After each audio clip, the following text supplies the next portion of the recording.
Hello friends. Hello friends, नमस्ते। कैसे हो? कैसी चल रही है आपकी पढ़ाई? एक बार फिर से स्वागत है आपका मेरे यूट्यूब चैनल सिविल इंजीनियर उम्मीद में। एंड अपने इस यूट्यूब चैनल पे अभी सर्वे के शॉर्ट नोट्स का एनालिसिस अपन करेंगे कि ये शॉर्ट नोट्स किसी पर्टिकुलर एग्ज़ाम के लिए नहीं है, बल्कि UPSC, GATE, PSU and all state का जितना भी पीएससी एग्ज़ाम होता है एंड अदर एग्ज़ाम्स के लिए भी एप्लीकेबल है। सो फ्रेंड्स, आज अपन डिस्कस करेंगे इसमें सर्वे के बारे में। अगर दोस्तों आपको कोई भी डिस्कशन करना है, कुछ भी प्रॉब्लम है या मैसेज, आप मेरे को इस नंबर पे व्हाट्सअप कर सकते हो। तो प्लीज़ दोस्तों, ये अपना यूट्यूब चैनल है सिविल इंजीनियर उम्मीद, इसको लाइक करिए, शेयर करिए एंड सब्सक्राइब करिए। आज अपन डिस्कस करेंगे सर्वे इंजीनियरिंग, जो कि RSMSSB जेईई एग्ज़ाम में एक सब्जेक्ट के रूप में ऐड किया है उन्होंने। एक थ्योरेटिकल सब्जेक्ट है, काफ़ी वेटेज रखता है और ज़्यादा टफ क्वेश्चन भी इसमें नहीं आते हैं। तो चलो, टाइम बिना वेस्ट किए, विदाउट टाइम वेस्टिंग, स्टार्ट सर्वे शॉर्ट नोट्स। तो दोस्तों, अपन सबसे पहले स्टार्ट करेंगे फंडामेंटल ऑफ द सर्वे। ये फर्स्ट चैप्टर रहेगा अपना, फंडामेंटल ऑफ सर्वे। तो इस फंडामेंटल ऑफ सर्वे में दोस्तों अपन बात करेंगे classification of the survey. Classification of सर्वे में क्या है कि किस किस मतलब कि अपन को सर्वे को कैसे क्लासिफाई कर सकते हैं। तो सर्वे को क्लासिफाई करने का तरीका है based on the accuracy, based on place, based on place, कौन से प्लेस पे किया जा रहा है, बेस्ड ऑन इंस्ट्रूमेंट के बेसिस पे, बेस्ड ऑन पर्पज़ के बेसिस पे, किस पर्पज़ के लिए उसका सर्वे किया जा रहा है। किसी भी फील्ड का या किसी भी जगह का अपन सर्वे कर रहे हैं। अब बेस्ड ऑन द एक्यूरेसी की बात करते हैं तो एक होता है प्लेन सर्वे, एक होता है जियोडेटिक सर्वे। जियोडेटिक सर्वे और प्लेन सर्वे दोनों में से क्या होता है, प्लेन सर्वे जो अर्थ का जो कर्वेचर होता है उसको एक्सक्लूडिंग होता है, जबकि प्लेन सर्वे, जबकि जियोडेटिक सर्वे में उसको इंक्लूड किया जाता है। इसलिए एक्यूरेसी देखा जाए तो जियोडेटिक सर्वे की ज़्यादा होती है इन कंपेरिजन टू किसके, प्लेन सर्वे के। Based on the place, place के लैंड पे किया जा रहा है। हाइड्रोग्राफिक सर्वे, हाइड्रोग्राफिक सर्वे में क्या होता है, अपन जैसे कि छोटी वाटर पॉन्ड है या फिर कैनाल वगैरह, इन छोटी वाटर बॉडी के लिए अपन हाइड्रोग्राफिक सर्वे नहीं करते। लार्ज वाटर बॉडी के लिए अपन जो सर्वे करते हैं उसको इस हाइड्रोग्राफिक सर्वे के अंडर में कैटेगराइज किया गया है। अंडरग्राउंड सर्वे, एरियल सर्वे, एस्ट्रोनॉमिकल सर्वे जो किया जाता है वो एरियल सर्वे के अंदर आता है, जो ये बेस्ड ऑन प्लेस हो गया। अब उसके बाद में आता है दोस्तों based on instrument. Based on instrument के ऊपर चेन है, चेन में क्या करते हैं अपन, चेन से केवल लीनियर सर्वे किया जा सकता है। उसके बाद आता है ट्रेवर्जिंग, ट्रेवर्जिंग से अपन लीनियर और एंगुलर बोथ टाइप का मेजरमेंट सर्वे कर सकते हैं। लेवलिंग, लेवलिंग इसमें कौन सा इंस्ट्रूमेंट, लेवलिंग में कौन सा इंस्ट्रूमेंट किया जाता है, डंपी लेवल काम किया जाता है। डंपी लेवल इंस्ट्रूमेंट काम में लिया जाता है। उसके बाद आता है टैकोमीटर। टैकोमीटर में हॉरिजेंटल एंड वर्टिकल डिस्टेंस दोनों को मेजर किया जा सकता है। उसके बाद आता है प्लेन टेबल, ये इंस्ट्रूमेंट के बेसिस पे अपन डिफाइन कर दें। ट्रायंगुलेशन, ईडीएम, इलेक्ट्रॉनिक डिजिटल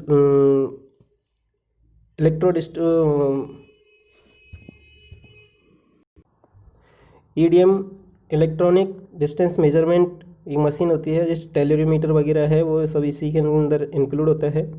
उसके बाद आता है टोटल स्टेशन।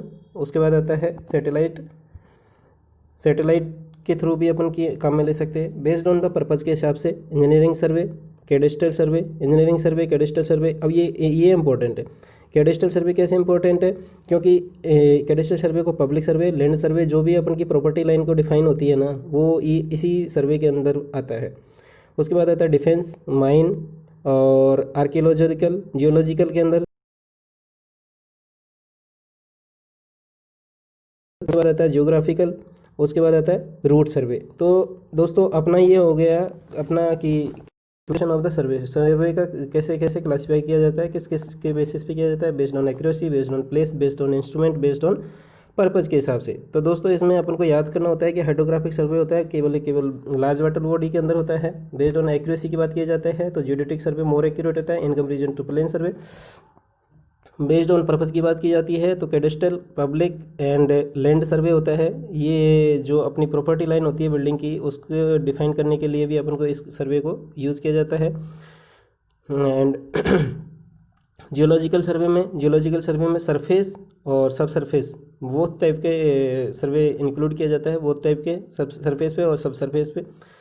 उसके बाद दोस्तों अपन बात करते हैं कि किस टाइप का इंस्ट्रूमेंट यूज़ किया जाता है, किस टाइप का सर्वे होता है। जैसे कि चेन सर्वे है, चेन सर्वे में किस टाइप का चेन और टैप दोनों से अपन लीनियर मेजरमेंट कर सकते हैं। ट्रेवर्जिंग है, ट्रेवर्जिंग में चेन भी यूज़ में किया जाता है, टैप भी यूज़ में किया जा सकता है, और कंपास आदि ETC यूज किए जा सकते हैं। उसके बाद आता है टेकोमेट्रिक। टेकोमेट्रिक में चेन, टैप, ट्रांजिट टेलीस्कोप में दोस्तों अभी अपन थियोडोलाइट पे जाएंगे तो मैं इसको ट्रांजिट नॉन ट्रांजिट का आपको कॉन्सेप्ट बता दूंगा।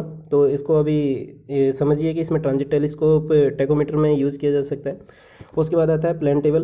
प्लेन टेबल में टेबल होता है, ट्राईपोड होता है, स्टाफ होता है और टैप वगैरह ये भी। और ऐसे तो और काफ़ी सारे इंस्ट्रूमेंट होते हैं, लेकिन जो जो मेन इंस्ट्रूमेंट हैं उनको इसमें इंक्लूड किया गया है।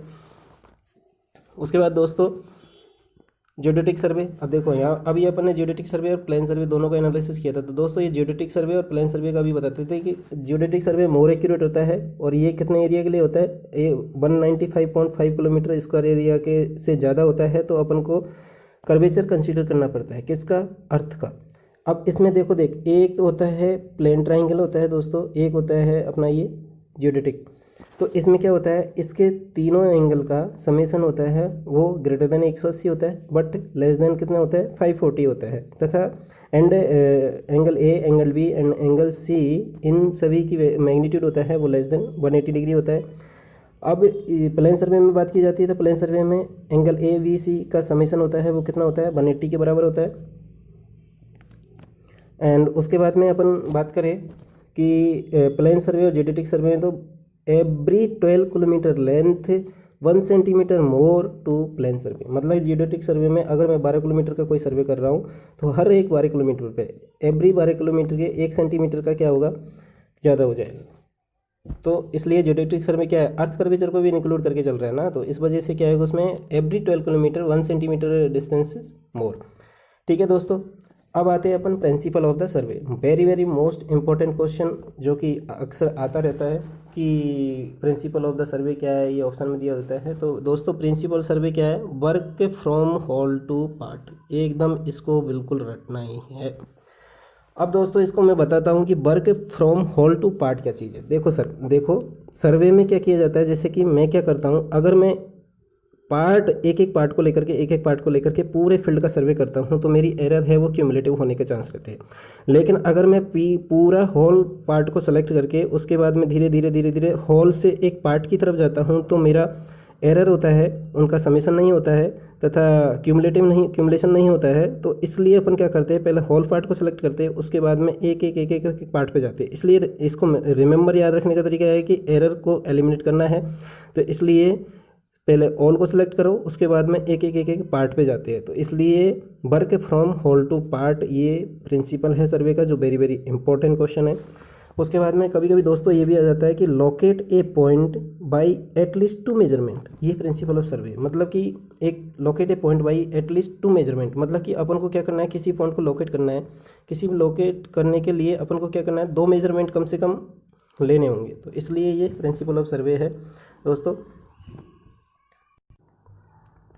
नेक्स्ट दोस्तों अभी अपन ने ईडीएम के बारे में डिस्कस किया था। EDM, what is EDM?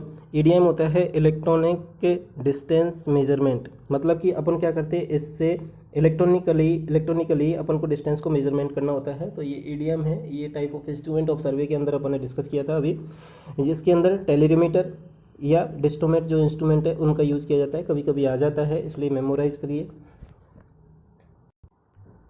Hello दोस्तों, अपन बात करते हैं कि एक जियोडेटिक सर्वे एंड एक प्लेन सर्वे और जियोडेटिक सर्वे में क्या करते हैं, अर्थ कर्वेचर को लिया जाता है। तो इसमें प्लम लाइन दोनों ड्रॉ करते हैं अलग अलग पोजीशन से। तो ये सेंटर पे क्या करती है, इंटरसेक्ट करती है। जबकि प्लेन सर्वे में क्या होता है, ये दोनों एक दूसरे के पैरेलल होती है तथा कभी भी एक दूसरे को इंटरसेक्ट नहीं करती है, क्योंकि इसमें अर्थ कर्वेचर को इंक्लूड नहीं किया जाता है।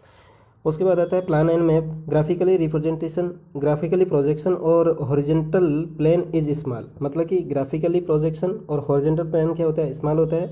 Having the small scale and large feature. इसमें क्या होता है, स्केल कम होता है और फीचर्स क्या होते हैं, ज़्यादा होते हैं। किसके अंदर? मैप के अंदर।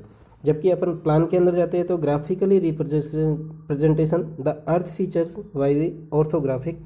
तो इसमें क्या होता है कि जो भी मतलब कि अर्थ के फीचर्स है उनको ऑर्थोग्राफिकली रिप्रेजेंट किया जाता है। उसके बाद आता है map, scale of map. Scale of map क्या होता है, मतलब कि स्केल अपन को स्केलिंग करना है। स्केलिंग मतलब कि इन कंपेरिजन टू डिस्टेंस यानी कि distance between 2 point on the map.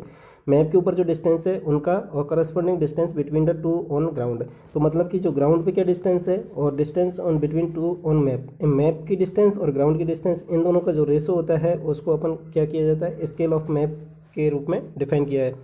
इसके बाद ऑन दिस बेसिस स्केल आज define in 3 category like this: small 1 centimeter equal to 100 meter or more, and medium 100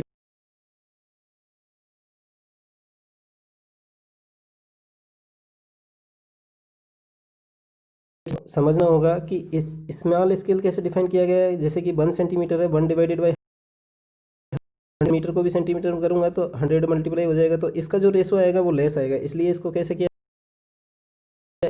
इसको क्या किया, लार्ज किया। ठीक है दोस्तों, ये इतना ज़्यादा इंपॉर्टेंट नहीं है, लेकिन कभी कभी आ जाता है कि इंजीनियरिंग प्रोजेक्ट के लिए अपन कितना स्केल जनरली यूज़ करते हैं। तो जनरली इंजीनियरिंग पर्पज़ के लिए 1 centimetre equal to 2.5 metre to 100 metre अपन यूज़ करते हैं। ठीक है दोस्तों आगे बात करते हैं अपन representation of the scale. Representation scale में engineers scale, representative fraction and graphical scale. तो दोस्तों इंजीनियर स्केल होता है उसको अपन रिप्रेजेंट करते हैं 1 centimetre equal to 10 metre, 100 metre, इस प्रकार से अपन रिप्रेजेंटेशन करते हैं। उसके बाद आता है रिप्रेजेंटेटिव फ्रैक्शन, RF। ये वेरी वेरी इंपॉर्टेंट है, ये आ जाता है दोस्तों। Scale representation in fraction 1:x in the same unit. अपन ने यहाँ पे क्या किया, 1 सेंटीमीटर इक्वल टू 10 मीटर ये रखा था इंजीनियर स्केल में, लेकिन अपन RF के अंदर क्या करते हैं, सेम यूनिट में रखते हैं। तो यानी कि जो 10 मीटर है, इसमें 10 मीटर है, उसको भी अपन किस में कन्वर्ट कर देंगे, सेंटीमीटर में कन्वर्ट कर देंगे।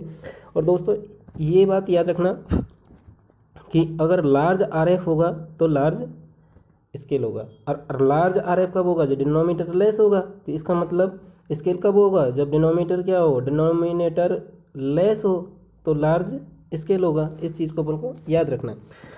Graphical scale showing line on map and map distance, map के और map distance corresponding to the ground in convenient unit. मतलब कि अपन की मैप पे जो डिस्टेंस है और ग्राउंड पर जो डिस्टेंस है उसके करस्पॉन्डिंग होता है। And not affected by the shrink, मतलब कि अपना मैप है अगर श्रिंक कर जाता है तो ये ग्राफिकली जो स्केल होता है, ग्राफिकल स्केल इससे अफेक्टेड नहीं होता है। उसके बाद आता है टाइप ऑफ स्केल। दोस्तों टाइप ऑफ स्केल के अंदर plain scale, diagonal scale and vernier scale. ये दोस्तों इस जगह से इम्पोर्टेंट है कि क्वेश्चन आने के चांस है, और मैं तो बोलता हूँ कि इम्पोर्टेंट किस जगह से है, वर्नियर स्केल से आपको क्वेश्चन 100% देखने को मिल सकता है। Plain scale represent 2 conjugative units, जैसे कि मैंने प्लेन स्केल में जैसे कि किलोमीटर मीटर में, मीटर सेंटीमीटर में, तो अपन को 2 कंजुकेटिव मतलब कि उसके जस्ट जैसे कि metre centimetre, kilometre metre, conjugative unit में रिप्रेजेंटेशन करते हैं, तो उसको प्लेन सर्वे डिफाइन किया है। उसके बाद में डायगोनल स्केल में क्या होता है दोस्तों, यही याद रखना है कि इसमें 2 यूनिट्स में डिफाइन किया जाता है, इसमें 3 यूनिट्स में डिफाइन किया जाता है। इसमें एक horizontal axis, vertical axis and diagonal के रूप में भी रिप्रेजेंट किया जाता है। रिप्रेजेंटेशन 3 यूनिट, मेन यूनिट, सब unit and sub division unit based on the principal of the similarity. ये इंपॉर्टेंट है दोस्तों, ये किसके बेसिस पे है, based on the principal of the similarity के ऊपर। जैसे कि P और Q कोई भी एनी डिस्टेंस है, तो मैं 1 के ऊपर बात करता हूँ, तो इसमें सिमिलरिटी लगाया, सिमिलरिटी रूल लगा के 1 का जो डिस्टेंस आएगा 1/10, क्योंकि ये 10 पार्ट में डिवाइड किया है, 10 पार्ट में डिवाइड किया तो 1/10 ऑफ PQ, तो ये सिमिलरिटी से डिफाइन किया है। दोस्तों अब अपन अपना एक जो टाइप ऑफ स्केल का जो इम्पोर्टेंट टॉपिक है वर्नियर स्केल, इस पर फोकस करते हैं। तो vernier scale use when the diagonal scale inconvenient to use due to the lack of space. जैसे कि दोस्तों ये मेरा, जैसे कि मेरा ये रोड है, इसके अंदर मेरे को क्या करना है, यहाँ से लेंथ मेजरमेंट करना है, लेकिन अपन क्या करते हैं, डायगोनल स्केल है, प्लेन स्केल है, किसी से भी अपन इंसर्ट करके नहीं देख सकते ये कि कितना है कितना नहीं है। तो इस केस में अपन को क्या आता है, वर्नियर स्केल काम में आता है। जैसे कि नट और बोल्ट है, या कहीं ऐसा सिस्टम है जहाँ पर कि वो इनकन्वीनियंट है, वो पहुँच नहीं सकते उनकी, मतलब या नॉट रीचेबल, तो अपन क्या यूज़ करते हैं, वर्नियर स्केल यूज़ करते हैं उस जगह पे। ठीक है दोस्तों, तो वर्नियर स्केल में टू स्केल अटैच होते हैं, एक होता है मेन स्केल, दूसरा होता है बर्नियर स्केल।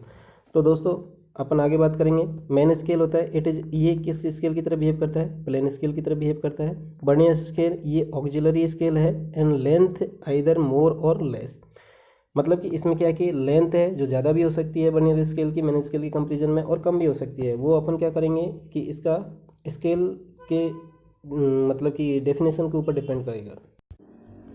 तो दोस्तों अपन अब आगे बात करते हैं। फोर्थ स्केल अपना है कंपेरेटिव और करस्पॉन्डिंग स्केल।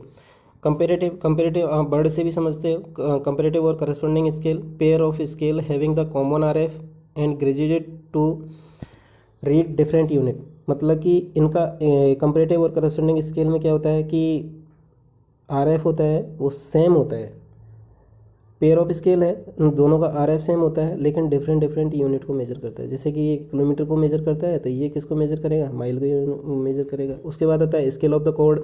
कोड है दोस्तों, आप कोड से नाम में ही छिप रहा है इसका कि आप क्या कहना चाह रहे हैं। ये तो कोड है, तो मेजर और construct the angle when protractor is not available. तो ये स्केल ऑफ कोड उस काम में आता है। ठीक है दोस्तों, अब अपन बात करते हैं vernier scale type. Vernier scale type, vernier का बर्न अपन देख लिया, उस पर दो स्केल होते हैं, main scale vernier scale. Main scale होता है जो प्लेन स्केल, मेन स्केल होता है वो प्लेन स्केल की तरह बिहेव करता है, और बर्नियर होता है उसका लेंथ कम और ज़्यादा हो सकता है, वो टाइप ऑफ बर्नियर पे डिपेंड करता है दोस्तों। तो इसमें क्या है कि एग्जैक्ट रीडिंग है। एग्जैक्ट रीडिंग कौन कौन सी होती है, main scale reading plus vernier scale reading. तो दोस्तों main scale reading, exact reading को एस यानी कि main scale reading plus N dash into least count. N dash क्या होता है, डिवीजन नंबर। डिवीजन नंबर मतलब कितने डिवीजन है, और उसके लीस्ट काउंट से अगर मैं मल्टीप्लाई कर दूंगा तो वो वर्नियर स्केल की रीडिंग आ जाएगी, और एक मेन स्केल की रीडिंग है जिसको एस से रिप्रेजेंट किया है, तो ये टोटल अपन को एग्जैक्ट रीडिंग दे देगा। ठीक है दोस्तों, तो आगे चलते हैं अपन डायरेक्ट बर्नियर स्केल।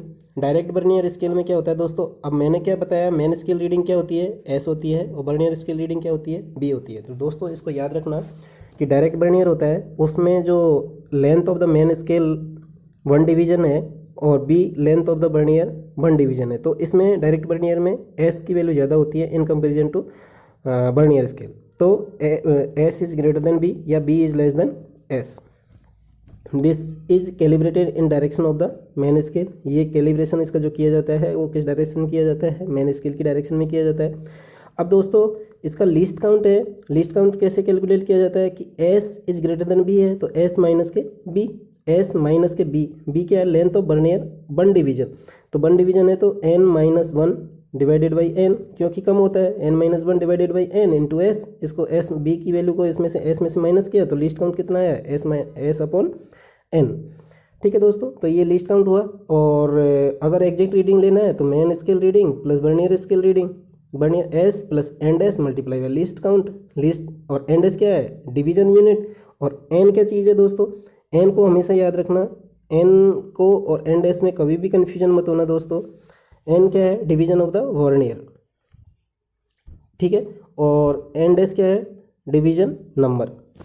ठीक है दोस्तों, आगे चलते हैं। उसके बाद आता है रेट्रोग्रेड बर्नियर। रेट्रोग्रेड बर्नियर में क्या होता है दोस्तों, जो बर्नियर स्केल का स्केल होता है उसका जो 1 डिवीजन का यूनिट होता है, जो स्केल होता है, लेंथ होता है, वो अपना मेन स्केल की रीडिंग से ज़्यादा होता है। इसलिए लीस्ट काउंट की जब वैल्यू कैलकुलेट किया जाती है तो बी माइनस के एस, लेकिन वैल्यू वही आएगी, तो इसमें क्या आएगा, एस अपॉन एन की वैल्यू आएगी।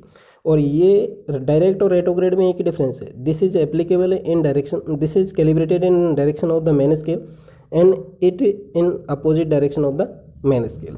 ठीक है दोस्तों, उसके बाद में आता है double vernier and extended vernier. अब बात करते हैं दोस्तों डबल वर्नियर के बारे में एंड एक्सटेंडेड वर्नियर के बारे में।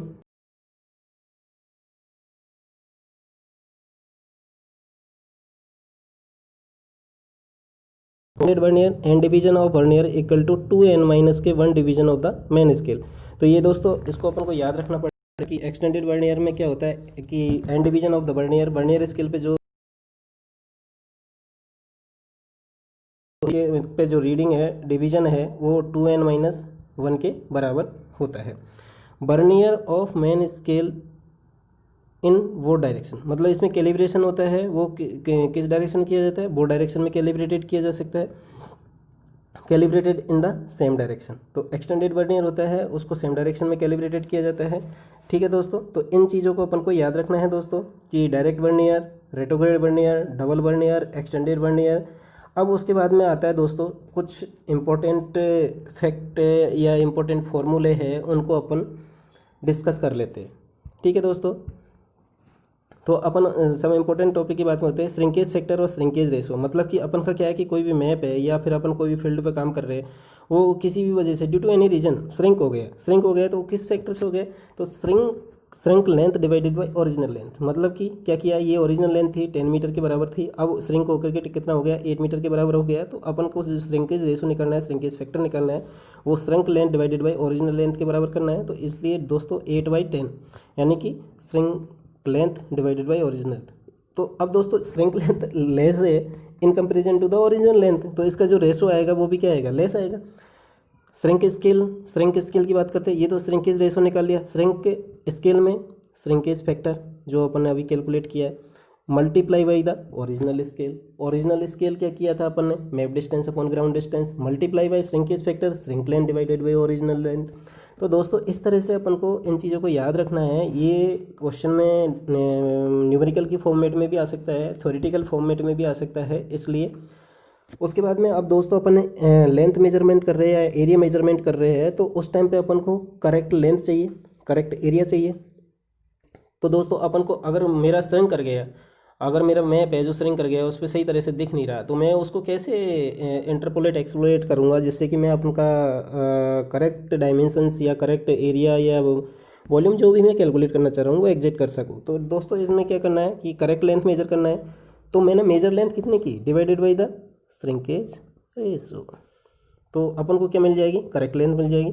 करेक्टेड एरिया में मेजर्ड एरिया कितना था, डिवाइडेड बाई श्रिंकेज रेशो का स्क्वायर करना पड़ता है दोस्तों। याद रखना, करेक्ट एरिया है, करेक्ट एरिया कैलकुलेट करना है, एरिया है तो स्क्वायर करना पड़ेगा। उसके बाद में दोस्तों अपन करेक्ट लेंथ की बात करते हैं। करेक्ट लेंथ में क्या करते हैं, अब देखो इसमें क्या करना है दोस्तों, अब श्रिंकेज रेशो है, श्रिंकेज रेशो क्या है, shrink length divided by the original length. इसको मैंने इसमें पुट कर दिया, उसके बाद में मेजर लेंथ से मल्टीप्लाई कर दिया जो यहाँ पे मैं करता आ रहा था पहले। तो ये करेक्ट एरिया में wrong scale divided by correct. अब दोस्तों देखो 1 मिनट में आपको दोस्तों ये भी बता देता हूँ दोस्तों। अब इसमें देखो करेक्ट लेंथ है, करेक्ट लेंथ अपन को चाहिए, तो अपन ने मेजर कितनी की divided by the shrinkage ratio, इससे अपन कैलकुलेट कर सकते हैं। उसके बाद में करेक्ट लेंथ बराबर wrong scale divided by correct scale multiply by legend. तो मतलब कि स्केल में अपना कुछ एरर है तो wrong scale multiply by major length, मतलब कि अपन ने क्या किया, अपना रॉन्ग स्केल था उससे कुछ मेजर की होगी लेंथ, तो मतलब अपन कह सकते हैं रॉन्ग मल्टीप्लाई बाई रॉन्ग, मतलब कि wrong scale multiply by the wrong length, correct length multiply by the correct scale. उसके बाद आता है करेक्ट एरिया। करेक्ट एरिया में भी वो की वही है, correct area multiply by the correct scale का square equal to wrong scale का square multiply by the measured area. अब इसको अपन दोस्तों इस तरह भी कैलकुलेट कर सकते हैं कि measured area divided by RF of the shrink scale का स्क्वायर। तो दोस्तों ये फॉर्मूले है, इनको अपन को अंडरस्टैंड होके और याद करना पड़ेगा। तो दोस्तों अपन को सबसे अच्छा फंडा है कि wrong multiply by wrong equal to correct multiply by correct, यानी कि मेरा अगर रॉन्ग स्केल है तो उसके द्वारा कितनी लेंथ मेजर की है, तो मेजर लेंथ वो क्या होगी, wrong length measure equal to correct scale multiply by the correct length. तो इससे अपन कैलकुलेट कर सकते हैं इजीली। तो दोस्तों इसमें कभी कभी न्यूमेरिकल आ जाता है इस पर, तो इन चीज़ों को अपन को याद रखना है। ठीक है दोस्तों, आगे चलते हैं लीनियर मेजरमेंट।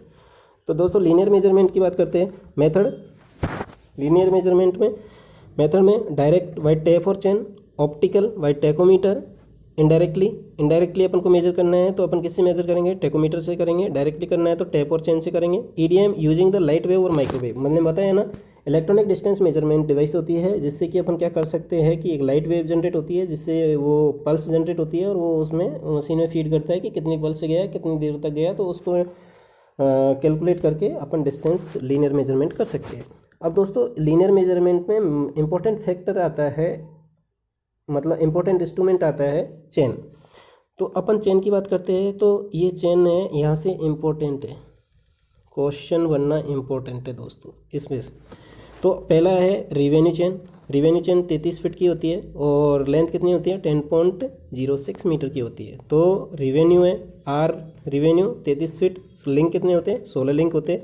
उसके बाद आता है गंटर चेन, गंटर चेन में 66 फीट होते हैं और 20.12 मीटर की होती है, 20.12 मीटर एंड 100 लिंक्स होते हैं। दोस्तों याद रखना गंटर और इंजीनियरिंग चेन दोनों 100 लिंक रखते हैं। ये गंटर चेन का जैसे दोस्तों एक मैं बात होता है जी, आपने ऐसे लिखा ना, जी ऐसे लिखते हो, गंटर का जी ऐसे लिखते हो तो इसमें अपन कैसे लिखते हैं, ऐसे लिखते हैं ना। तो जी और सी सेम हो गया ना, तो ये 66 फीट, लेंथ कितना 66 फीट, तो इसलिए इसको याद रखना है। तो गंटर का जी मतलब 66 फीट हो गया। उसके बाद में 100 लिंक्स, और इंजीनियरिंग चेन है तो 100 फीट 100/100 होती है, कोई डाउट ही नहीं है। मैट्रिक चेन है, मैट्रिक चेन को अपन कितना होता है इसका 30 मीटर और 20 मीटर होता है। दोस्तों अपन मेजरमेंट के टाइम पे इसमें एक्यूरेसी भी मेंशन करके चलते हैं कि अगर मेरा 30 मीटर का चेन का लेंथ है तो उसमें कितना प्लस माइनस डिफरेंस माने तो भी अपन एक्यूरेसी एग्जैक्ट मानेंगे। तो 30 मीटर है, उसमें 30 मीटर प्लस माइनस के 8 mm तक अपन को मतलब कि कोई भी एरर नहीं है। ऐसे तो एक्यूरेसी लेवल के लिए 8 mm तक अपन डेविएशन चलता है। 20 मीटर का है तो 20 प्लस माइनस के 5 mm तक चलता है। तो 30 मीटर का है तो 150 लिंक होगा, 150 लिंक होगा 5 टाइम्स मैट्रिक चेन। 20 मीटर है तो उसमें 100 लिंक्स होगा। तो दोस्तों इन चीज़ों को अपन को पूरी को याद रखना है, वेरी वेरी इंपॉर्टेंट है, इस जगह से क्वेश्चन बन सकता है। Revenue chain 33 feet 16 link, Gunter chain 66 feet 100 link, engineering chain 100 feet 100 link, metric chain 30 metre 150 links, 20 metre 100 links. तो दोस्तों इन चीज़ों को अपन को याद रखना है और ये चीज़ें एग्जाम पॉइंट ऑफ व्यू से बहुत इंपॉर्टेंट है। चलो लेंथ तो अपन को पता नहीं है, चलो कोई बात नहीं, लेकिन लेंथ फिट में और लिंक्स, नंबर ऑफ लिंक्स, ये तो आपको याद ही रहना चाहिए। उसके बाद दोस्तों कुछ छोटे मोटे ये है पॉइंट है कि 1 माइल में कितना गंटर चेन होता है, तो 80 गंटर चेन के बराबर होता है। 1 यार्ड कभी कभी होता है, यार्ड होता है उसमें 3 फीट होते हैं। 1 एकड़ होता है, एकड़ कितना होता है, एकड़ एरिया की यूनिट होती है, तो 10 मल्टीप्लाई बाई गंटर चेन का स्क्वायर होता है। Link in chain formed by the galvanised iron, मतलब कि अपन का जो लिंक है वो चेन में लिंक एक दूसरे को कनेक्ट करने के लिए वो किससे बने होते हैं, तो ये इंपॉर्टेंट है दोस्तों, इसको याद रखना आप। किससे बने होते हैं, गैल्वेनाइज्ड आयरन से बने होते हैं। ठीक है दोस्तों, आगे अपन बात करते हैं shape of the brass tallies, जो कि 1 metre 2 metre 5 metre 3 metre 10 metre के इंटरवल पे लगी रहती है। एवरी मीटर इंटरवल पे ब्रास रिंग्स होती है, जो कि किस किस शेप की होती है, कितनी कितनी डिस्टेंस पे होती है दोस्तों, तो इनका अपन एनालिसिस करेंगे। चलो ठीक है, देखते हैं दोस्तों। तो shape of the brass tallies for 10 metre, अपन कितने मीटर की लेंथ के लिए डिस्कस कर रहे हैं, 10 मीटर लेंथ के लिए डिस्कस कर रहे हैं। तो दोस्तों 1 मीटर है, तो 1 मीटर के लिए क्या होगा दोस्तों ऐसे 1 मीटर के लिए क्या होगा, नीचे एक ही नुकीला पार्ट होगा और ये 1 मीटर और 9 मीटर पे होगा, मतलब कि एक तो स्टार्टिंग के 1 मीटर पे और ये एक लास्ट के 9 मीटर पे होगा। तो यानी कि ये हो गया। अगर मेरे दोस्तों नीचे 2 नुकीले कोने हैं, ऐसे करके 2 नुकीले कोने, तो 2 मीटर 8 मीटर पे, 3 नुकीले कोने हैं तो 3 मीटर 7 मीटर पे, 4 है तो 4 मीटर और 6 मीटर पे, 1 2 3 4, और फिर आ जाता है उल्टा राउंडेड, तो ये क्या होता है 5 मीटर पे होता है। ये मिडल होता है, ये नीचे बिल्कुल सर्कुलर होता है, तो 4 मीटर पे, तो 4 और 6 मीटर पे। तो दोस्तों ऐसे अपन इनको याद रख सकते हैं। आ सकता है कि इस टाइप की शेप है, कितने मीटर पे होगा, 2 मीटर पे कितना, मतलब कि उसमें नुकीले होते हैं, शार्प एज होते हैं। तो 2 मीटर पर 2, 3 मीटर पर 3, 4 मीटर पर 4, 10 मीटर चेन लेंथ के लिए मैं डिस्कस कर रहा हूँ आपसे। ठीक है दोस्तों, आगे चलते हैं। अब आते हैं दोस्तों इंस्ट्रूमेंट कौन कौन से यूज़ किए जाते हैं लीनियर मेजरमेंट में। तो दोस्तों इंस्ट्रूमेंट यूज़ किए जाते हैं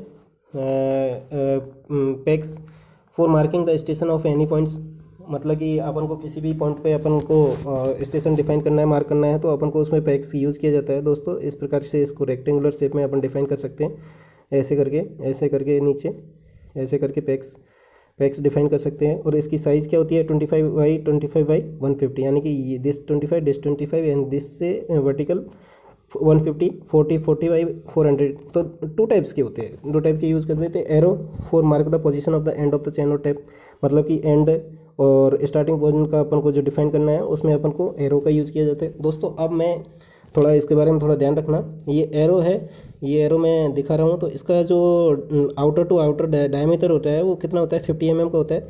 और नीचे जो वायर होता है, वायर का जो मतलब कि हुक होता है, हुक का तो 50 mm डायमीटर हो गया, नीचे जो वायर है उसका 4 mm हो गया, और जो निकला शार्प एज है ना दोस्तों, ये कितना है, 15 mm का है। और ये दोस्तों किससे बना होता है, हार्ड टेम्पर्ड स्टील वायर से होता है, जिसकी टेंसाइल स्ट्रेंथ कितनी होती है, 700 न्यूटन पर mm स्क्वायर होती है। दोस्तों ये थ्योरेटिकल सब्जेक्ट है, इसलिए मैं इन चीज़ों को कवर करके चल रहा हूँ, क्योंकि जेई लेवल के एग्ज़ाम में ये आ भी सकते हैं और इम्पोर्टेंट है, तो इसलिए दोस्तों।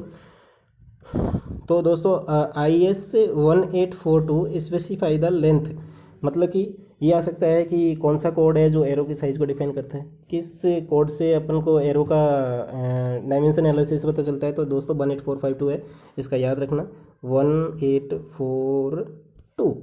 ठीक है दोस्तों। 10 arrow provided in single chain, तो एक ही अपन को जो मेट्रिक चेन है 30 मीटर 20 मीटर का, उसमें कितना एरो प्रोवाइड किया जाता है, 10 एरो प्रोवाइड किया जाता है दोस्तों। उसके बाद दोस्तों आगे चलते हैं। उसके बाद आता है दोस्तों रेंजिंग रोड। रेंजिंग रोड है तो IS 2288 स्पेसिफाइड टू लेंथ, मतलब कि इसमें भी अपन को कोड को याद रखना है कि किस कौन सा कोड है जो रेंजिंग रोड को मतलब कि अपन को रेंजिंग के लिए जो रेंजिंग रोड होती है उसको डायमेंशन को एनालिसिस करता है, डायमेंशन को डाटा प्रोवाइड कराता है। तो 2 मीटर और 3 मीटर, 2 मीटर वाली में 10 बैंड होते हैं, जैसे कि ये वाला जो बैंड है, इस प्रकार से जो यहाँ पे मतलब कि ये मेरा रॉड है, इसमें ये से बैंड लगा होता है, ब्लैक वाइट या येलो कुछ भी कलर का होता है, तो उसमें 10 बैंड होते हैं। उनका स्पेसिंग कितना होता है, 200 mm होता है। 15 बैंड होते हैं तो 200 mm स्पेसिंग होता है। तो दोस्तों ये रेंजिंग रोड है, इनको और रेंजिंग रोड है। उसके बाद दोस्तों अब ये इसका देखो, ये 200 mm है, तो इसमें ब्लैक वाइट रेंजिंग रोड है। और उसका जो नकीला है, जिसका जो अपन बात कर रहे थे बैंड की, ये नीचे वाला बैंड नीचे तक होता है, नुकीले पोर्शन तक, तो इसका कितना होता है, 200 mm इसमें कितना होता है, इतना डिटेल से नहीं आता, लेकिन फिर भी अपन को नॉलेज रहना चाहिए। वी आर सिविल इंजीनियर, कहीं से भी क्वेश्चन आ सकता है। उसके बाद आता है फ्लैग। दोस्तों अपन लास्ट टाइम पे बहुत ज़्यादा लॉन्ग डिस्टेंस पर सर्वे कर रहे हैं, तो अपन क्या करते हैं, एक फ्लैग भी यूज़ कर सकते हैं। फ्लैग यूज़ करेंगे तो दोस्तों उसकी डायमेंशन क्या रखी जाती है, 250/500। लेंथ और बिड्थ दोनों का रेशो होता है जो 250/500 होता है। Ranging very length than the ranging pole of L 4 metre to 8 metre. 2 metre की रेंजिंग रोड्स है। अगर मेरी रेंजिंग ज़्यादा लॉन्ग डिस्टेंस के लिए है तो अपन क्या करेंगे, रेंजिंग पोल का यूज़ करते हैं, जिसकी हाइट है जो 4 मीटर to 8 मीटर के बीच में वेरी करती है। उसके बाद दोस्तों अपन आते हैं ऑफसेट रोड। ऑफसेट रोड होते हैं for set out the offset line. Offset line क्या होती है, perpendicular to survey line, behave like the cross staff. Offset rod होती है, ऑफसेट परपेंडिकुलर, यहाँ पे एक नॉच होता है जिसमें ओके अपन देखते हैं, और ये स्लॉट होते हैं, और ये अपन को परपेंडिकुलर सर्वे लाइन, ये मेरी सर्वे लाइन है, इसके परपेंडिकुलर में अपन को कोई भी लाइन ड्रॉ करना है, ये तो ये सर्वे लाइन में, तो ये ऑफसेटिंग के लिए अपन ऑफसेट रोड काम में लेते हैं। ठीक है दोस्तों, आगे चलते हैं। आता है अपना प्लम बॉम। क्या, प्लम बॉम।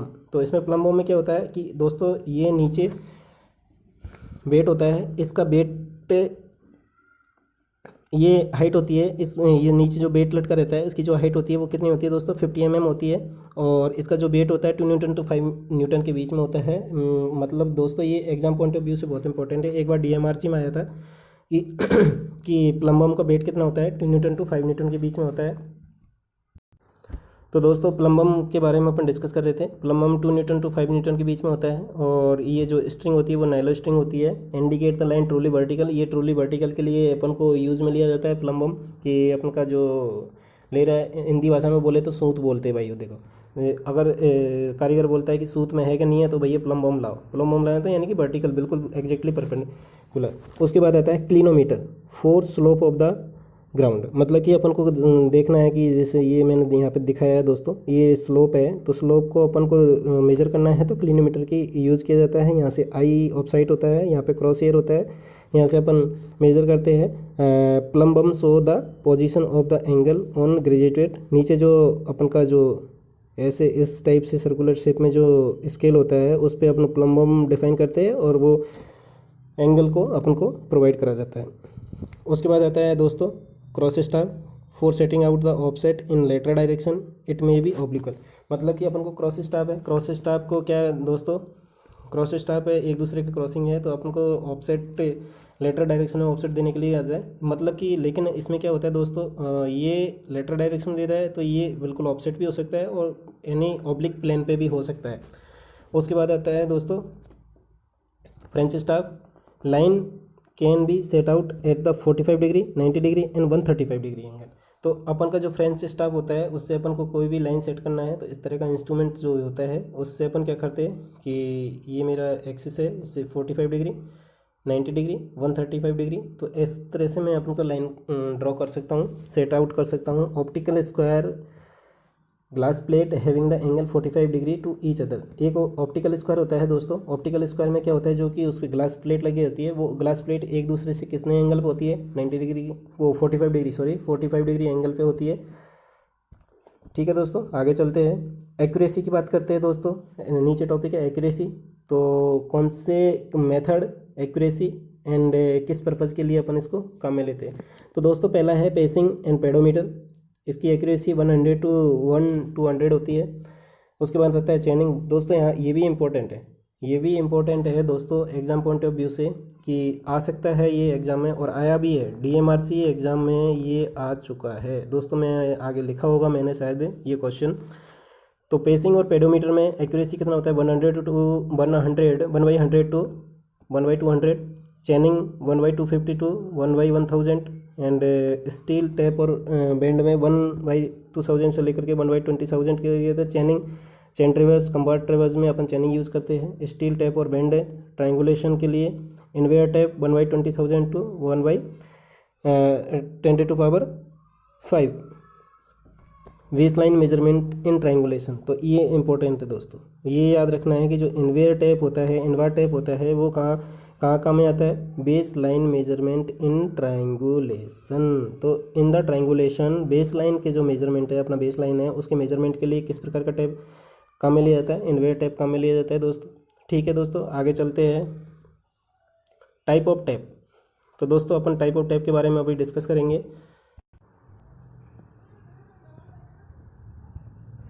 दोस्तों स्टार्ट करते हैं टाइप ऑफ टैप्स। तो दोस्तों टाइप ऑफ टैप में फर्स्ट ऑफ ऑल पहला है क्लॉथ और लिनन टैप। क्लॉथ और लाइनन टैप होता है बर्न, ये वार्निश भी होता है, प्लास्टिक के साथ वार्निश किया होता है। एंड रेजिस्ट द मॉइस्चर को रेजिस्ट करने के लिए वार्निश किया जाता है। इसकी लेंथ 10 मीटर to 30 मीटर होती है। बेड्थ होते हैं 10 to 15 mm होती है। Not use in rain season, rain season में यूज़ नहीं किए इसे, क्योंकि मॉइस्चर ऑब्जर्वेशन का डर रहता है, तो इसमें एरर ज़्यादा आ सकती है। नॉट इम्पोर्टेंट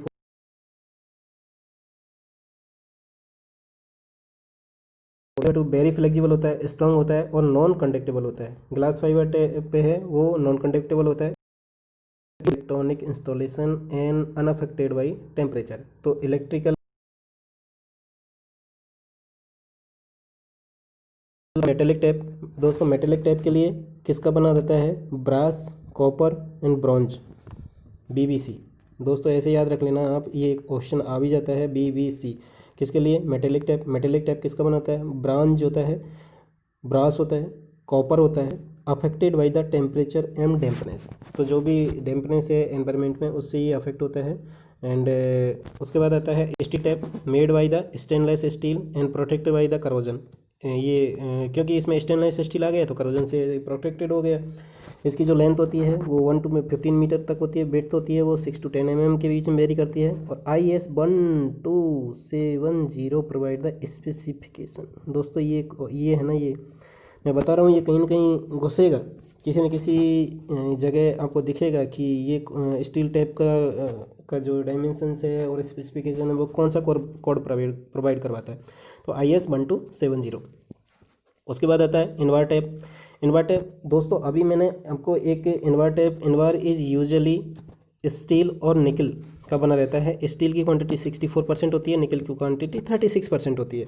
जिसकी विड्थ है वो 6 mm होती है। Length 30 metre, 50 metre and 100 metre के बीच में वेरी कर सकता है। तथा इसका थर्मल एक्सपेंशन कोफिशिएंट होता है 1.2 × 10⁻⁵ पर डिग्री सेल्सियस।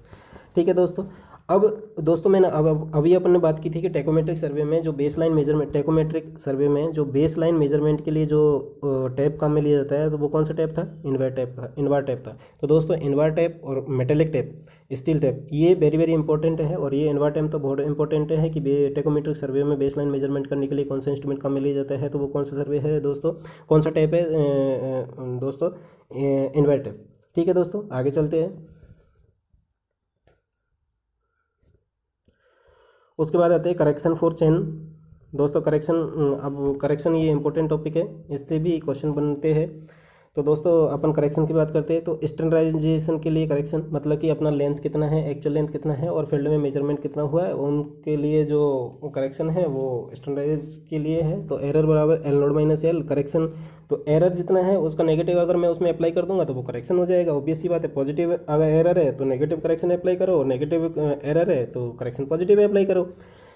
तो दोस्तों एल नोड क्या चीज़ है? डिजाइन लेंथ, मतलब कि मेरा लेंथ और टैप या चेन कोई भी है, मतलब लेंथ किसकी, चेन और टैप की है, वो डिजाइन लेंथ है। एल मेजर्ड लेंथ है और स्मॉल एल क्या है? एक्चुअल लेंथ है। तो एक्चुअल लेंथ और डिजाइन लेंथ और एक्चुअल लेंथ का जो डिफरेंस है वो अपन को क्या दे रहा है? एरर दे रहा है। इसका अपोजिट में अप्लाई करूँगा तो वो क्या देगा? मेरा करेक्शन देगा। उसके बाद में दूसरा है स्लोप के लिए। दोस्तों मैं जैसे कि मेरा ये कोई भी ग्राउंड ये ऐसा है, उसमें मैंने क्या किया कि ऐसे तो मेजरमेंट कर नहीं सकता, तो मेरे को ऐसे मेजरमेंट करने पड़ेगा। तो ये मेरी क्या है? ऐसे इंक्लाइन मेजरमेंट है, उसका का एंगल थीटा है, ये हाइट एच है, D horizontal projection of L है, ये एल है, उसका हॉरिजेंटल प्रोजेक्शन डी हो गया।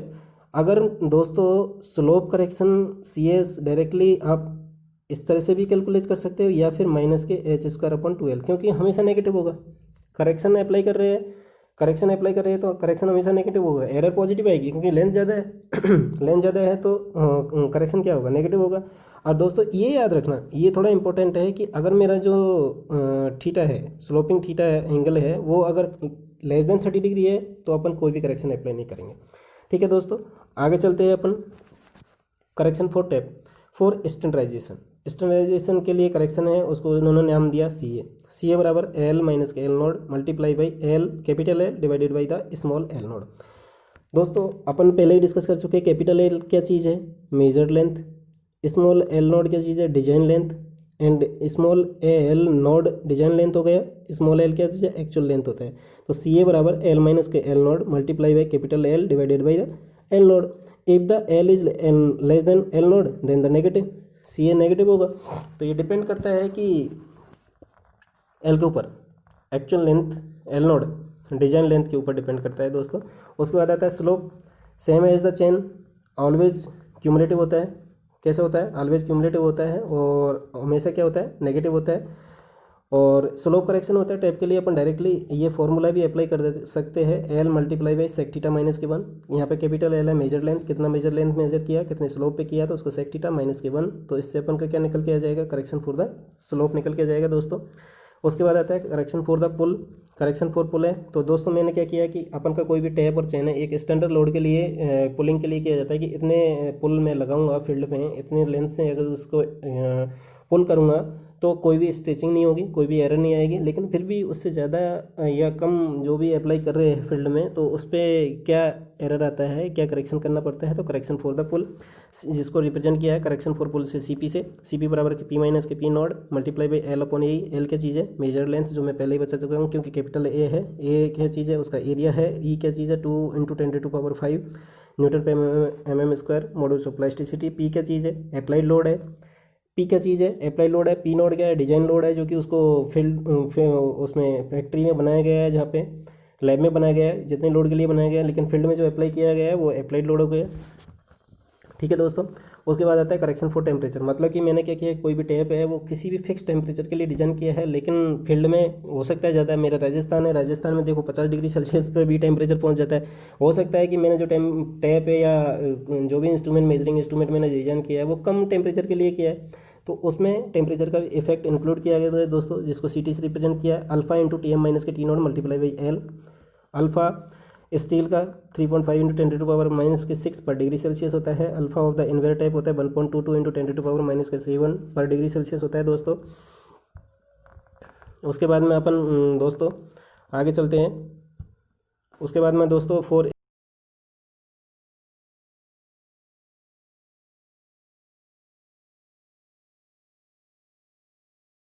इधर देखो टी एम माइनस के टी नोट था इसमें करेक्शन फॉर टेम्परेचर के लिए, टेम्परेचर टी एम माइनस के टी नोट था, टी नोट तो अपन ने जो क्या स्टैंडर्ड टेम्परेचर था, और टी एम क्या था ड्यूरिंग मेजरमेंट के करेक्शन फॉर द सेब। दोस्तों देखो अब मैं ये सेक के लिए बताता हूँ। कभी कभी क्या होता है जैसे कि दो ये पॉइंट और ये पॉइंट है, दोनों के बीच में अपन को लेंथ मेजरमेंट करना है, बीच में कोई भी नहीं है, तो ये क्या करता है ऐसे हो जाता है। तो उस केस में अपन को क्या करना पड़ेगा दोस्तों, ये सेक करेक्शन अप्लाई करना पड़ेगा। और इसमें हमेशा क्या होगा, लेंथ ज़्यादा मेजरमेंट होगी, ज़्यादा होगी तो करेक्शन क्या होगा, नेगेटिव होगा। इसलिए दोस्तों इसमें करेक्शन ऑलवेज क्या होता है, नेगेटिव होता है। ठीक है दोस्तों, टेम्परेचर और पुलिंग में डिपेंड करता है कि टेम्परेचर कितना है, पुलिंग कितना है। और तो करेक्शन फोर्स है सी जी से रिप्रेजेंट किया है, सी जी बराबर W square multiply by L की power cube divided by 24 into P square. L is the measure length, W total load, यानी कि दोस्तों मैंने टोटल लोड लिया है यहाँ पे, यानी कि कितना W multiply by L. W क्या है, पर यूनिट लेंथ का लोड है, पी अप्लाइड लोड है, तो 24 इंटू पी स्क्वायर सी जी। दोस्तों इनको याद रखना है, ये आ सकते हैं कि कौन सा पॉजिटिव हो कौन सा नेगेटिव हो, मैंने आपको बता दिया है। Correction for the miss alignment, मैंने क्या किया दोस्तों, ऐसे अलाइनमेंट कर रहा हूँ, लेकिन मैं इधर जाना है, इस पॉइंट से लेकर के इस पॉइंट से लेकर के इस पॉइंट पे जाना है, लेकिन मैं क्या by the mistake miss align हुआ है। तो ऐसे ही इसको मैंने एनालाइज किया है, तो ये थीटा 1 से हुआ, यहाँ पे थीटा 2 से हुआ, ये L1 थी स्टार्टिंग ये डिस्टेंस L2 थी। तो दोस्तों मैंने मिस अलाइनमेंट के लिए लेंथ ज़्यादा मेजर हो रही है, लेंथ ज़्यादा मेजर हो रही है तो क्या होगा, हाँ ऑब्वियस सी बात है, करेक्शन ऑलवेज क्या होगा, नेगेटिव होगा। L1 into cos theta 1, L2 plus L2 into cos theta 2, इसका कॉस कंपोनेंट इसका कॉस कंपोनेंट प्लस के L1 प्लस L2 को माइनस किया तो मेरा करेक्शन आ गया, जो कि ऑलवेज नेगेटिव है दोस्तों। ठीक है दोस्तों, आगे चलते हैं दोस्तों। उसके बाद आता है कंबाइंड करेक्शन। अब दोस्तों मैंने बताया था आपको कि ये जो कंबाइंड अगर करेक्शन में अप्लाई करूँगा तो प्लस माइनस के सी ए स्लोप के कारण हमेशा नेगेटिव होगा, पुलिंग के कारण प्लस माइनस डिपेंड करेगा, सी टी के कारण भी प्लस माइनस डिपेंड करेगा, सी जी सेक के कारण हमेशा नेगेटिव होगा। और स्टैंडर्डाइजेशन के लिए भी बताया था सी ए तो उसमें भी प्लस माइनस होगा। सी एम मिसअलाइनमेंट सेक के कारण ये हमेशा क्या होंगे, नेगेटिव होगा, स्लोप के कारण हमेशा नेगेटिव होगा। अब दोस्तों एक और बात आती है कि normal tension condition. Normal tension condition क्या होती है दोस्तों, सी पुल माइनस के सी सेक, मतलब कि करेक्शन ड्यू टू पुलिंग के कारण और सेक के कारण, इन दोनों को जो बराबर हो जाते हैं या इन दोनों का जो डिफरेंस होता है वो जीरो के बराबर हो जाता है, तो उस कंडीशन को क्या बोलते हैं, नॉर्मल टेंशन कंडीशन बोलते हैं दोस्तों। अब दोस्तों मैंने आपको थोड़ी देर पहले कंपनसेटिंग एरर, क्यूमुलेटिव एरर दो वर्ड यूज में लिए थे, उनके बारे में भी अपन डिस्कस कर लेते हैं दोस्तों। Compensating error, cumulative error. Compensating error की बात करते हैं तो they can not be corrected, मतलब कि इसमें अगर एरर हो जाता है, इस टाइप की एरर हो जाती है अगर अपन मेजरमेंट के टाइम पे, तो इसको अपन क्या नहीं कर सकते, करेक्ट नहीं कर सकते। डोंट अफेक्ट रिजल्ट मच, मतलब कि करेक्ट नहीं कर सकते लेकिन ये रिजल्ट को ज़्यादा अफेक्ट नहीं करता। अब क्यूमुलेटिव एरर होती है, वो क्या होती है, करेक्ट कर सकते हैं। Why incorrect holding plumbing and making of arrow, marking of arrow. तो मतलब ये दोस्तों इनकरेक्ट होल्डिंग हो जाए या इनकरेक्ट प्लम्बिंग हो जाए या इनकरेक्ट हो जाए किसमें, मार्किंग ऑफ एरो में, तो इस तरह से आ सकती है error proportional to under root of L. दोस्तों ये इंपॉर्टेंट है कि कंपनसेटिव जो एरर होती है वो डायरेक्टली प्रोपोर्शनल होती है किसकी, जो लेंथ मेजर की है उसके रूट के। ठीक है, directly proportional to root L. दोस्तों क्यूमुलेटिव एरर की बात करते हैं, liable to occur in same direction and tend to cumulative. तो सेम डायरेक्शन में होती है, इसी डायरेक्शन में होती जाती है और ये क्या करती है, ऐड करती जाती है, और एरर होती है वो डायरेक्टली प्रोपोर्शनल होती है किसकी, डायरेक्टली प्रोपोर्शनल टू एल। ठीक है दोस्तों, अब आता है एक limiting length of offset. Limiting length of offset का क्या कॉन्सेप्ट है दोस्तों, कि maximum length for which error will not reflect on paper, मतलब कि अपन का एरर आ रही है तो मतलब कि एरर इतने सेंटीमीटर या इतने मीटर से ज़्यादा नहीं होनी चाहिए जो कि पेपर पे क्या करना है, क्या नहीं करे, रिफ्लेक्ट नहीं करे, तो उसको क्या बोलते हैं दोस्तों, लिमिटिंग लेंथ ऑफ ऑफसेट बोलते हैं। और लिमिटिंग लेंथ ऑफ ऑफसेट है वो एरर कितना मान के चलता है कि उसका जो 0.025 centimetre, if error is not more than 0.025 centimetre, then this condition is called limiting length of offset.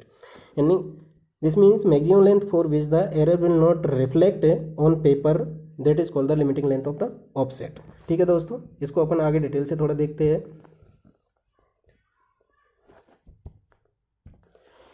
Error in only in line direction, error in line as well as in length measurement direction. तो दोस्तों इसमें क्या है कि अपना ये P location on ground है P1, location on paper of point vertically, मतलब कि एक तो लोकेशन अपना ग्राउंड पे पोजीशन है P1 है, लोकेशन ऑन द पेपर है, तो इन दोनों के बीच में जो एरर है उसको लेंथ ऑफ एरर P1 के नाम से दिया, जिसको L इंटू साइन थीटा कहा, and this is the survey line, this is P location on ground and P1 location on paper. ठीक है दोस्तों, तो इसमें क्या है, ये थीटा है, एरर इन डायरेक्शन है, और ये सर्वे लाइन है। तो दोस्तों L into sine theta multiply by 1/s is not greater then 0.025 centimetre. तो ये क्या रिप्रेजेंट कर रहा है दोस्तों, अपना एक स्केल है 1/s स्केल, तो इसमें 1 centimetre equal to s metre के रूप में रिप्रेजेंट किया है। तो ये स्केल है, स्केल से मल्टीप्लाई किया किसको, लेंथ को, और स्केलिंग करके लेंथ को, वो भी ये नॉट मोर देन कितना 0.025 सेंटीमीटर। उसके बाद में error in line as well as the length measurement. दोस्तों इसमें तो केवल किस में था, लेंथ डायरेक्शन में था, और इसमें लेंथ मेजरमेंट की डायरेक्शन में भी है। तो दोस्तों ये मेरा सर्वे लाइन है, P और P1 मैंने डिफाइन कर दिया पहले से ही कि location on ground and location on paper और point vertically, after that the X error in the measurement, P1 net error in the ground. दोस्तों ये नेट एरर हो गई, ये एक्स है इस डायरेक्शन में P2, तो एक्स इन द मेजरमेंट। तो दोस्तों ये जो नेट एरर इन ग्राउंड है under root of X square plus के L साइन थीटा का स्क्वायर का अंडर रूट। तो दोस्तों इसको स्केलिंग किया, स्केलिंग करके जो नेट एरर था अपना वो नॉट ग्रेटर देन 0.025 सेंटीमीटर। तो यहाँ से अपन क्या कर सकते हैं दोस्तों, कैलकुलेट L, अपन को लेंथ मेजर करनी है तो अपन यहाँ से इजीली लेंथ कैलकुलेट कर सकते हैं। तो दोस्तों अब अपन एक इम्पॉर्टेंट टॉपिक के बारे में बात करेंगे, जो कि लीनियर मेजरमेंट का एक इम्पॉर्टेंट टॉपिक है, और इसका एग्जाम पॉइंट ऑफ व्यू से भी काफ़ी इंपॉर्टेंट है। तो दोस्तों अपन नेक्स्ट टॉपिक पे चलते हैं। अब दोस्तों जैसे कि मैं दोस्तों सबसे पहले तो ये बताऊंगा कि ये मेरा पूरा है जो क्या है, मैं एक फील्ड है सर्वे का, मैं इस पर एक सर्वे कर रहा हूँ, और मेरे स्टेशन मैंने डिफाइन किया है A station, B station, C station, D station, E station. तो ये अपने क्या हो गए, मेन स्टेशन हो गए। ABCD जो कि स्मॉल है, ABCD ये मेरे क्या हो गए, टाई स्टेशन हो गए। Capital AB, capital AC, capital BC, capital CD, capital DE, capital EA, ये क्या है, मेन सर्वे लाइन या चेन लाइन। मैंने इधर से क्या किया है, चेन को ले किया है, ले करने के बाद में after that I calculating the length and doing survey of this area, and AB, small AB and small CD is the tie line, subsidiary line, auxiliary line. तो दोस्तों ये इंपॉर्टेंट है कि टाई लाइन क्यों ड्रॉ की जाती है, subsidiary line, auxiliary line, ये तीनों एक ही है, इस चीज़ को अपन को याद रखना है। तो ये टाई लाइन क्यों किया जाता है, to take the detail nearby object. दोस्तों जैसे कि मैंने क्या किया, यहाँ से A से लेकर के B तक अपना चेन ले किया, उसके बाद में यहाँ से मैंने एक टाई स्टेशन भी लिया। ये टाई स्टेशन क्यों किया जाए, क्योंकि इस जगह की अपन को लोकेशन, इस जगह की डिटेल्स चाहिए, तो इसके लिए अपन को ये ड्रॉ करते हैं। तो टाई लाइन क्यों किया जाता है, to take the detail nearby objects. दोस्तों AD क्या चीज़ है, चेक लाइन, A से लेकर के कैपिटल D तक जो AD है, जो चेक लाइन है फॉर एक्यूरेसी प्रूफ, मतलब कि अपन इधर से जो मेजर किया है और इधर से डायरेक्टली मेजर करेंगे तो दोस्तों क्या वो सही आ रहा है या नहीं आ रहा है, उसके लिए अपन को चेक एक्यूरेसी पर्पज़ के लिए अपन क्या है, चेक लाइन का काम कर लेते हैं। बेस लाइन लॉन्गेस्ट सर्वे लाइन होते हैं। तो अपन दोस्तों जो बेस लाइन होता है वो सर्वे का सबसे लॉन्गेस्ट लाइन होता है। तो ठीक है दोस्तों, इतना यहाँ तक कवर होता है। उसके बाद आता है दोस्तों कंपास सर्वे के बारे में अपन डिस्कस करेंगे अभी। चलो दोस्तों अभी बात करते हैं कंपास सर्वे में सब इम्पोर्टेंट पॉइंट्स है, उनके बारे में अपन डिस्कस कर लेते हैं। उसका पहला इंपॉर्टेंट टॉपिक है दोस्तों, पहला इंपॉर्टेंट पॉइंट है true meridian point P on the great circle. एक मेरा ये ग्रेट सर्किल मैंने डिफाइन किया गया है दोस्तों, इसमें ये नॉर्थ पोल है, ये साउथ पोल है। तो जिसमें ये अर्थ है, अर्थ में ये नॉर्थ पोल और साउथ पोल को जो ज्यूडेटिक को लेते हुए, अर्थ की सरफेस को लेते हुए एक मेरिडियन है जिसको कि ट्रू मेरिडियन नाम दिया। तो point P on the great circle passing through the true north south pole is true meridian. तो दोस्तों ये ट्रू मेरिडियन कहलाती है, जो कि एक अर्थ सरफेस को कवर की हुई north pole to south pole join किया है। उसके बाद में आता है दूसरा मैग्नेटिक मेरिडियन, जिसको रिप्रेजेंट किया है MM से, इसको रिप्रेजेंट किया जाता है ट्रू मेरिडियन को TM से। Freely suspended magnet comes in rest in magnet in north south pole called the magnetic meridian. दोस्तों मैग्नेटिक मेरिडियन है, अगर मैं एक मेरा एक ये मतलब कि मेरा मैग्नेट है उसको मैं फ्रीली सस्पेंड करता हूँ, तो ये मैग्नेट किस डायरेक्शन में आता है, नॉर्थ पोल इन साउथ में, and south pole in north direction में। तो इन नॉर्थ साउथ पोल को मिलाने वाली जो लाइन होती है उसको मैग्नेटिक मेरिडियन के नाम से जाना जाता है। ये दोस्तों फिक्स नहीं होती, ट्रू मेरिडियन फिक्स होती है।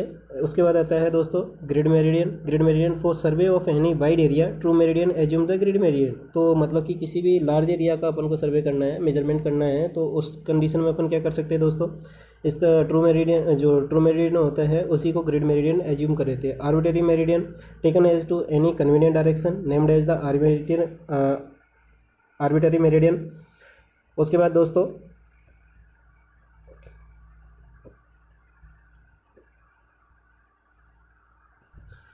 आता है दोस्तों some important bearing, true bearing and magnetic bearing. True bearing measured with the north to clockwise, मतलब कि ट्रू बियरिंग होता है वो मेजर्ड किया जाता है किससे, north direction to the clockwise direction. Magnetic bearing होता है measured with the to north to clockwise direction. Horizontal angle between the meridian and line, मतलब कि मैंने क्या किया कि एक लाइन है और उसका एक true meridian, horizontal angle between true meridian and जो भी लाइन मेजरमेंट मैं कर रहा हूँ उनके बीच का जो एंगल है उस जाता है कि it means azimuth related to the true meridian. उसके बाद angle between line and magnetic north, angle between line and magnetic north, मतलब कि अपन के क्या किया, नॉर्थ पोजीशन है और लाइन है, उनके बीच में जो एंगल होता है उसी को मैग्नेटिक बियरिंग के नाम से जाना जाता है। फिक्स्ड होता है, ये डज नॉट चेंज होता है, मतलब कि ट्रू बियरिंग होते हैं वो हमेशा फिक्स होती है, इसको चेंज नहीं किया जा सकता। Change with the time magnetic pole not fixed होता है, ये हमेशा फिक्स नहीं होता है, इसको चेंज किया जा सकता है किसको, मैग्नेटिक बियरिंग को। तो दोस्तों आगे बात करते हैं।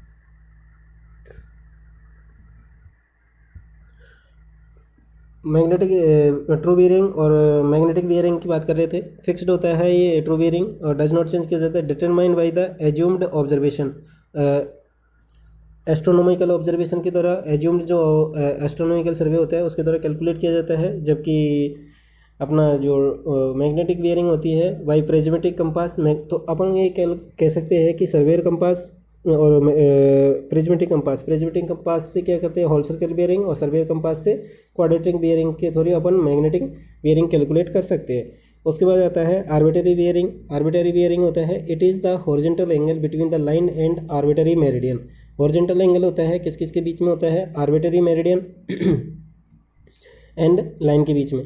मैग्नेटिक, अब अनदर टॉपिक आता है magnetic declaration, horizontal angle between true and magnetic meridian, मतलब कि अपना क्या है कि एक ट्रू मेरिडियन है और मैग्नेटिक मेरिडियन है, दोनों के बीच का जो एंगल होता है उसको अपन क्या नाम दिया है, मैग्नेटिक डिक्लेशन सर्वे में। तो दोस्तों ये ट्रू मेरिडियन है, ये मैग्नेटिक मेरिडियन है, इन दोनों के बीच का जो एंगल है उसको क्या नाम दिया है, डिक्लिनेशन। उसके बाद में दोस्तों true bearing equal to magnetic bearing plus के magnetic declination minus magnetic declination. तो पॉजिटिव डिपेंड करता है magnetic declination in the E direction, negative depend करता है magnetic declination in the west direction.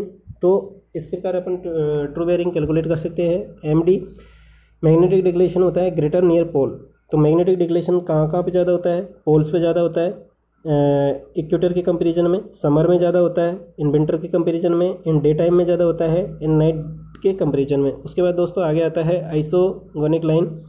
Isogonic line क्या होता है, the line which show the behaviour of the changing the declination, मतलब कि अपन ने जो अभी डिक्लिनेशन कैलकुलेट किया था कि पोल्स पे ज़्यादा होता है और इक्वेटर के कंपैरिजन में समर में ज़्यादा होता है, डे टाइम में ज़्यादा होता है, तो वो लाइन जो इनके बिहेवियर को शो करता है उस लाइन को क्या बोलते हैं दोस्तों, आइसोगोनिक लाइन बोला जाता है।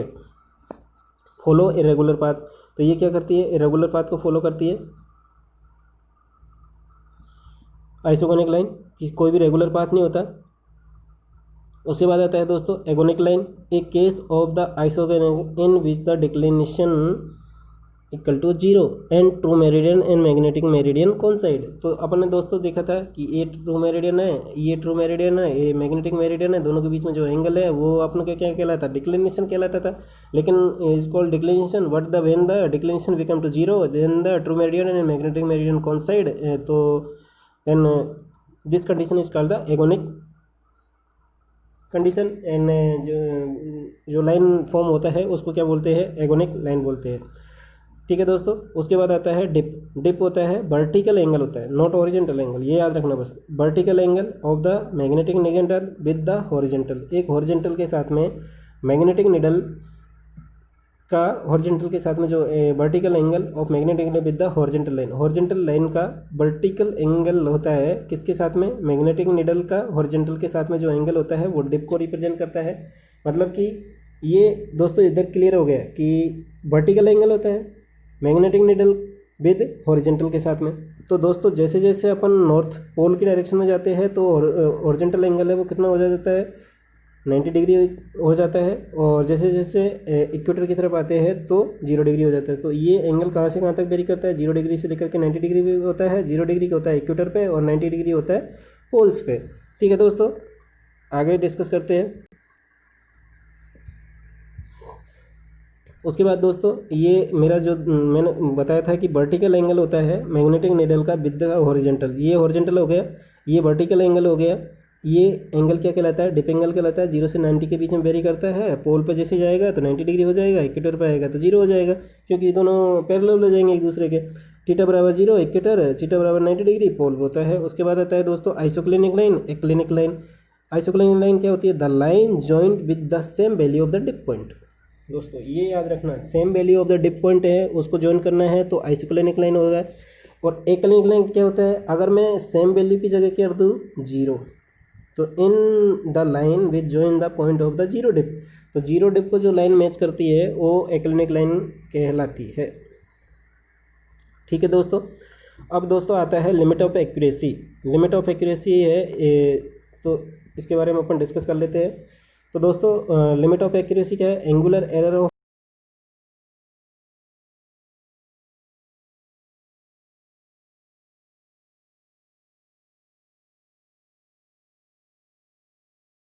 मिनट के अंदर है। एन क्या है यहाँ पे, नंबर ऑफ साइड है। अगर मैं ऐसे 1 2 3 साइड ले रहा हूँ तो 3 यहाँ पे डाल दूंगा। ये इसमें angular error of the closure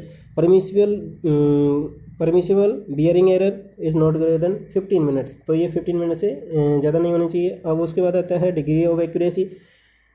degree of accuracy के अंदर linear error of the closure divided the perimeter of the traverse, तो ये डिग्री ऑफ एक्यूरेसी है कि linear error of the closure, linear error कितना आ रहा है divided by the perimeter of the traverse का कितना है, तो ए कंपास सर्वे के अंदर कितना है, इज ग्रेटर देन 1/6000।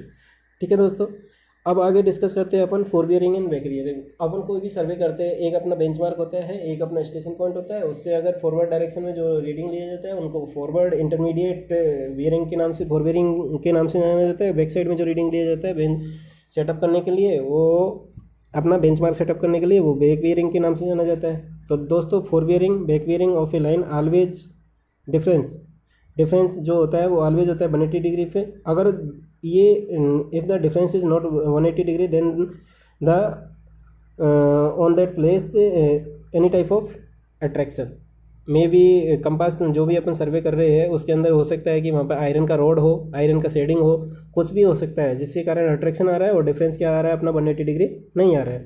अगर मेरा दोस्तों फोर बियरिंग है वो 180 से ज़्यादा है, 180 से ज़्यादा है तो फोर बियरिंग माइनस के बैक बियरिंग है वो क्या 180 डिग्री होगा। अगर back fore bearing less than 180 degree है तो बैक बियरिंग माइनस के fore bearing equal to 180 degree. The difference between the fore bearing and back bearing के बीच में, जो फोर बियरिंग और बैक बियरिंग के बीच में जो डिफरेंस होता है दोस्तों वो क्या होता है, इंटरनल एंगल होता है। अब ट्रेवर्स एंटी क्लॉकवाइज होता है। अगर मेरा ट्रेवर्स ऐसे चल रहा है, ऐसे चल रहा है, मतलब कि मेरा एंटी क्लॉकवाइज चल रहा है तो कैसा होगा, इंटरनल एंगल होगा। अगर मेरा ट्रेवर्स है, ट्रेवर्जिंग कर रहा हूँ तो और क्लॉकवाइज चल रहा है तो वो एंगल कैसा होगा, एक्सटर्नल एंगल होगा, देन एक्सटीरियर एंगल होगा।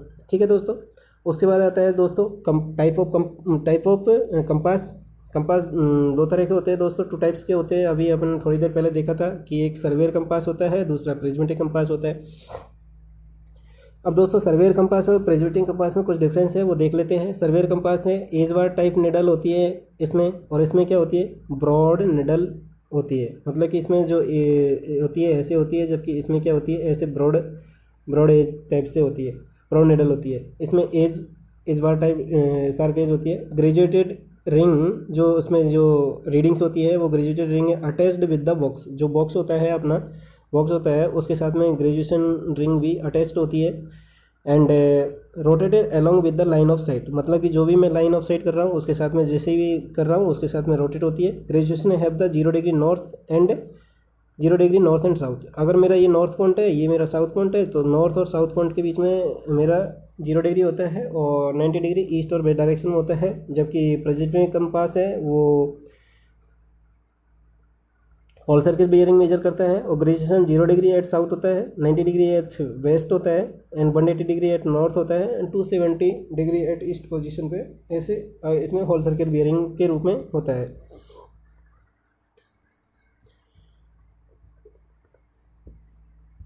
ठीक है दोस्तों, graduation ring read directly from top, मतलब कि अपन जब भी रीडिंग ले रहे हैं तो अपन टॉप से डायरेक्टली उसको ग्रेजुएशन जो रिंग है उसको अपन रीड कर सकते हैं। साइटिंग रीडिंग इसमें दोनों एक साथ कर सकते हैं कि अपन को रीडिंग भी कैलकुलेट करना है और साइट भी करना है, तो दोनों एक साथ अपन कैलकुलेट कर सकते हैं। ट्राइपॉड, इसके अंदर ट्राइपॉड कंपलसरी है, जबकि दोस्तों इसमें अपन को जो रीडिंग ले रही होती है किसके अंदर, प्रिज्मेटिक कंपास के अंदर, उसमें क्या है कि प्रिज्म से अपन को देखना पड़ता है। बोथ नॉट पॉसिबल डायरेक्शन, मतलब साइटिंग और रीडिंग दोनों पॉसिबल नहीं है।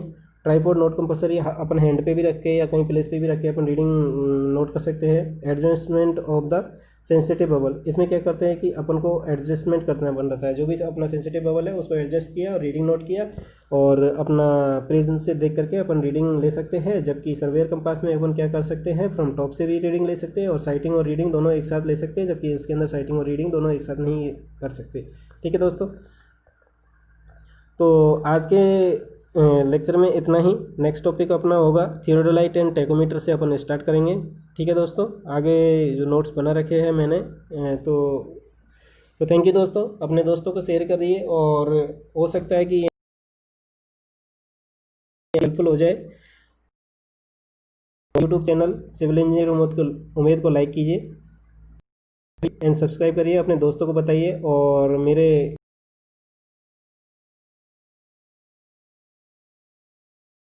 लिंक में प्रोवाइड करा दूंगा लिंक प्रोवाइड करा दूंगा डिस्क्रिप्शन में, तो आप वहाँ से इनका PDF फॉर्मेट भी डाउनलोड कर सकते हो। और स्टील का भी जो मैंने शॉर्ट नोट्स प्रोवाइड कराए हैं उनका PDF फॉर्मेट दे दूंगा। ऑटोकैड की जो सीरीज़ अपनी चली रही है उसका भी लिंक मैं दे दूंगा। अभी पार्ट 2 आज मैंने अपलोड कर दिया है, तो उसको भी आप जाके देख लीजिए दोस्तों। थैंक यू दोस्त, विदा लेता हूँ, आज के लिए इतना ही। और दोस्तों ज़्यादा से ज़्यादा दोस्तों को अपना शेयर कीजिए, लोगों को शेयर कीजिए, जिससे कि मेरा मोटिवेशन बढ़े और मैं और मेहनत करके आपके लिए वीडियो बनाऊं। इसलिए दोस्तों लाइक सब्सक्राइब एंड शेयर का ये फंडा है, ये थोड़ा रखिए, क्योंकि मेरे को भी थोड़ा जोश रहेगा, सब्सक्राइबर बढ़ेंगे, लाइक बढ़ेंगे, व्यूज़ बढ़ेंगे। और बेल आइकन को दबाइए, जिससे कि मैं नया भी वीडियो अपलोड करूँगा, नए वीडियोज़ मैं अपलोडिंग करूँगा तो आपके पास में इन्फॉर्मेशन मिल जाएगा। थैंक यू दोस्तों, पढ़ते रहिए, स्वस्थ रहिए, एग्ज़ाम आने वाली है। थैंक यू दोस्तों।